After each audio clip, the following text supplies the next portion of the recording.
que acontece? Mesmo nos marcos do capital, isso precisava ser impedido. O Brasil não podia se desenvolver. Mas, para isso, tu tinha que estancar todo esse projeto do PT. Preste atenção, com todo o respeito que eu tenho ao Lula, Dilma e ao PT, mas é óbvio que esse projeto que eles estavam construindo, a gente sabia que era um projeto assim, muito tímido, que deixava muito a desejar. Mas isso era demais. Isso era inadmissível. Isso é inadmissível para o imperialismo. O imperialismo que é a dominação total, a subordinação total do país. Então, como é que você tinha que derrubar isso? Essa questão do golpe de tanque na rua, tiro, quartelada, isso funciona? Não. Isso só é usado em último caso. Você tem outras ferramentas hoje para você cercear, né, o avanço de qualquer projeto de desenvolvimento autônomo, por mais tímido que ele possa ser. E aí, o que entra em baile? Entra em baile o tal do capitalismo de vigilância. Inclusive, até falei na Dilma, em 2019, eu vi uma palestra da Dilma na UERJ, ela já sofreu impeachment, em 2019, e ela dá uma aula na UERJ, uma aula magna, sobre capitalismo de vigilância, que é isso aqui. Capitalismo de vigilância é isso aqui. É o uso de dados, o algoritmo, para te vender um monte de coisa. Antes você chegava na feira para comprar e ficava todo mundo gritando, do início ao fim da feira. Isso aqui é uma feira livre que grita de maneira silenciosa para você comprar. E aí tem o algoritmo que vai trabalhar para te vender uma opção de coisa e para fazer você acreditar que você está fazendo ótimos negócios na internet quando tu está sendo enrabado literalmente de cabo a rabo. Enfim, onde é que isso começa? Isso começa nas manifestações de 2013, que a gente chama de Jornada de Junho. Por quê?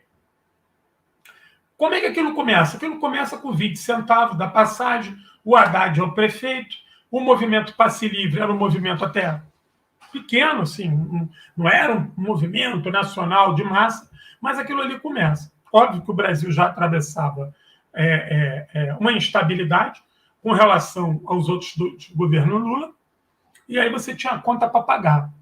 O Brasil e a América Latina tinham que pagar a conta da crise, da bolha de 2008 nos Estados Unidos.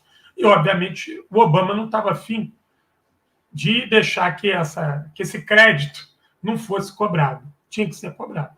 Isso ameaçava a estabilidade interna dos ienes. Então, a primeira coisa que eles vão atacar é a questão do petróleo, do pré-sal. A questão do petróleo e do pré-sal é o olho grande deles de querer dominar o pré-sal. Mas muitas empresas não tinham a direito aqui no Brasil, falava assim, mas o pré-sal está muito fundo, não tem como chegar lá. Não interessa, é reserva de mercado. O imperialismo queria comprar o pré-sal para ninguém explorar. Compra e deixa fechado. Entendeu? Não pode o Brasil explorar. É nosso, deixa guardado, é nosso. Não precisa explorar agora. Todas essas commodities na mão do império são usadas como moeda de chantagem. Isso é chantagem econômica, entendeu? A gente sabe que Bolsa de Valor é uma reunião de estelionatário, porra. Nada mais pirangueiro e 171 do que Bolsa de Valor. É que as pessoas ganham dinheiro especulando, mentindo. Especulação é o quê? É uma falácia. Né? Então o cara vai para a Bolsa de Valor, lá ele recebe o nome de operador da Bolsa de Valor. Ele é um conversa fiada, ele é um cara que fica mentindo, insuflando as ações dele, querendo derrubar dos outros. Então o petróleo era isso, o petróleo estava na marca do pênalti. Nós precisamos nos apropriar do petróleo do Brasil. Para se apropriar do petróleo do Brasil, tem que derrubar o PT. Porque o PT é um puta partido, fera. Não, mas o PT tinha um projeto para o pré-sal. E aonde que a coisa ficou perigosa? Parte do dinheiro do pré-sal ia para a educação, ia para a saúde, mas ia para armar a Marinha. Ia fazer submarino nuclear para a Marinha e aumentar a presença naval brasileira na nossa linha oceânica. E isso os americanos não querem, não admitem isso de jeito e maneira que nenhum país na América do Sul ou Latina tenham condição de defender a sua linha marítima. O Mare Nostrum é dos Yankees. Eles entendem que o Atlântico é o Mare Nostrum deles. Entendeu? Não pode. O Mare Nostrum não pode ter um submarino nuclear de outro país. Então, o Brasil, quando faz o movimento de ter porta-aviões, submarino nuclear, o Brasil está se mostrando uma ameaça. A gente viu a Venezuela. A Venezuela vai se tornar um país que vai contestar o imperialismo, que vai se organizar, que tem petróleo. Hoje, os Estados Unidos, de pires na mão por causa da Ucrânia, já está aceitando conversar com o Chaves e comprar o petróleo do Chaves. Depois de todas aquelas guerras, estão morrendo na mão do Chaves. Estão chorando as pitangas dele no Miraflores. Então, aquelas manifestações de 2013, elas começam com a questão do passe livre. Depois elas se tornam grandes manifestações contra os governos locais.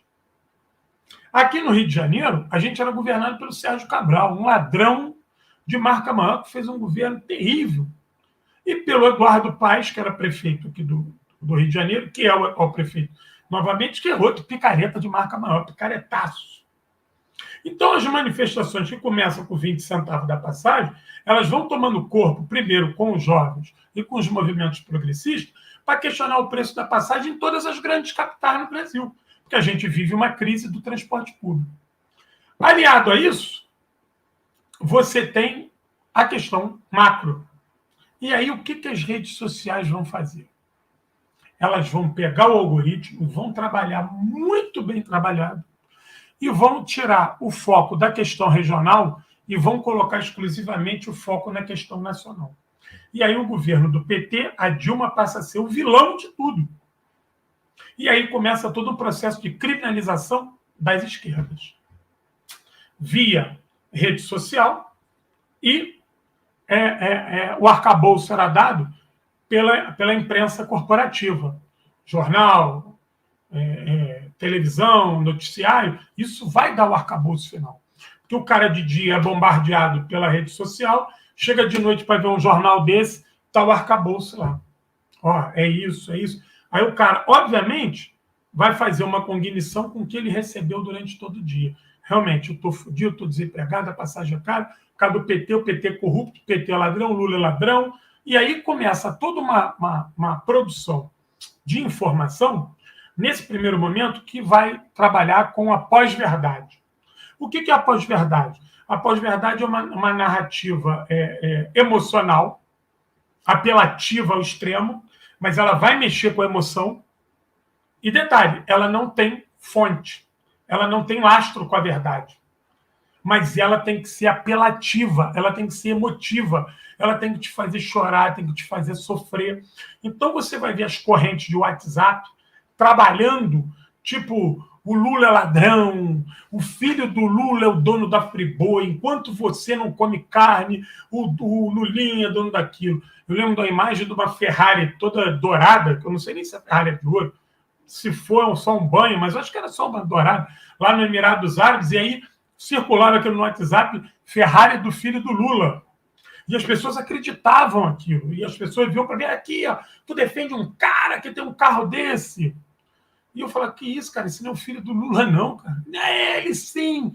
Ou seja, as pessoas que nunca viram uma foto do filho do Lula atestavam que aquele ali era o filho do Lula, que o filho do Lula era o dono da Friboi. E toda uma loucura, uma catarse, que vai confluir na mamadeira de piroca. Acreditem se quiser. A mamadeira de piroca existia. As pessoas falavam assim, meu Deus, o Haddad quer botar nas escolas e nas creches mamadeira no formato de uma piroca, porque aquilo ali está preparando para a ideologia de gênero, porque um homem fazer sexo oral no outro homem não tem nada a ver. É normal. E eles querem que as crianças aprendam isso desde cedo. Sabe? Eu fiquei imaginando qual é a indústria de mamadeira que ia fazer uma mamadeira no formato fálico, que ela ia querer botar o nome, eu fico imaginando a Johnson & Johnson, a Lilo, fazendo uma mamadeira com formato fálico. Isso não ia acontecer, né? E professoras, e crecheiras, e pedagogas dando uma mamadeira em formato fálico para uma criança. Sabe? Isso é surreal. Isso aí eu acho que nem o Calígula em Roma teria pensado em algo assim. Mas aqui as pessoas estavam jurando que isso existia. E isso era colocado na conta do Haddad em São Paulo, porque era uma prefeitura vital para ser retomada pelas forças reacionárias, e ele um homem de esquerda, teoricamente. de esquerda. Isso não ia ser usado contra o Eduardo Paes. Aqui no Rio, Eduardo Paes é um direitoso, reaça de primeiro, ele fica travestido de bom moço, mas não. E o que acontece? Isso vai ter um ápice, porque tudo isso vai ser direcionado para destruir o quê? O governo do PT. Mas é o governo do PT pelos erros do PT? Não. Eram ataques pelos acertos do PT. O governo do PT ele não cai pelos seus erros. Ele é atacado pelos seus erros. Então, tudo isso conflui no processo de impeachment. O processo de impeachment é uma coisa assim, mórbida. Aquela fala do Jucá com o STF, com tudo, era assim, era o chamado estouro da boiada. O Jô Soares morreu agora, e eu vi o pessoal falando aí, e é verdade, o Jô Soares foi o único grande artista, e da Globo, a se posicionar contra o impeachment, dizendo que aquilo é golpe, e chamou a Dilma para conversar. Botou a Dilma no ar, porque ele via, cara, qualquer pessoa via que aquilo era um golpe desavergonhado, pedalada fiscal, coisa comandada por Aécio Neves, entendeu? Coisa comandada por Eduardo Cunha. Todos os crápulas, os piores bandidos que o Brasil tinha, a gente mais rascatera que tinha, mais fedorenta, mais canalha, mais ladra, estava gritando fora Dilma aí, pela moralidade. E aí onde é que começa o apelo da pós-verdade? A questão de família, o PT, pedofilia, a esquerda, e aí começa toda essa pauta conservadora, que ela nunca tinha entrado em campo com tanta força no Brasil, mas ela vai entrar com força no Brasil graças à rede social, com os links que o Brasil passou a fazer com os Estados Unidos. E aí essas igrejas eletrônicas, essas igrejas neopentecostais, elas vão ter um papel fundamental. Elas são embaixadas da contra-revolução e do terrorismo no Brasil. Essas igrejas são terríveis. Terríveis. Sila Malafaia, Edir Macedo, R.R. Soares. Essa gente é perigosíssima. Essa gente tinha que estar encarcerada.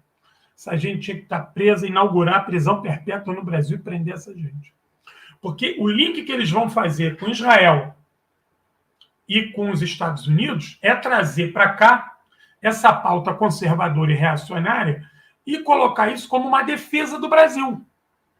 Olha, o Brasil é conservador. E que o Brasil não é conservador. Não pode ser conservador porque o imperador tinha uma porrada de amante. E o irmão do imperador tramou com a mãe para matar o pai. Porra, que conservadorismo é esse? Entendeu? Já começa errado aí. Já começa errado. E os padres que vieram para o Brasil, todos eles estavam envolvidos na maior promiscuidade possível, na maior lascividade possível, ou no roubo das riquezas brasileiras, ou no extermínio do índio e na escravidão do negro. Então, que conservadorismo é esse? Que ética é essa? Então, o Brasil não tem nada de conservador. O Brasil é uma torre de Babel, é uma terra de desgraça. E foi assim na sua Constituição. É um Abel e Caim eterno, um Abel e Caim geográfico. Mas essa pauta vai chegar com força. Ela vai chegar com força requentando toda aquela discussão homofóbica, machista, reacionária. Todo esse apelo ele vai se transformar em pauta. Você não vai mais discutir projeto político. Tu vai discutir quem é que defende a família e quem é contra a corrupção. E aí você tem o Collor gritando contra a corrupção. Collor de Mello, símbolo mor, né? Um homem com um passado aqui na noite carioca de dar inveja para o Aécio Neves. Entendeu? E essa turma vai se insurgir lastreada pela rede social. A rede social, tu vai receber um zap assim, ó, na escola tal tem uma mamadeira de piroca. Aí as velhinhas começam a fazer araquiri baiano, gritando que tem uma mamadeira de piroca que vai ser dada para o neto dela.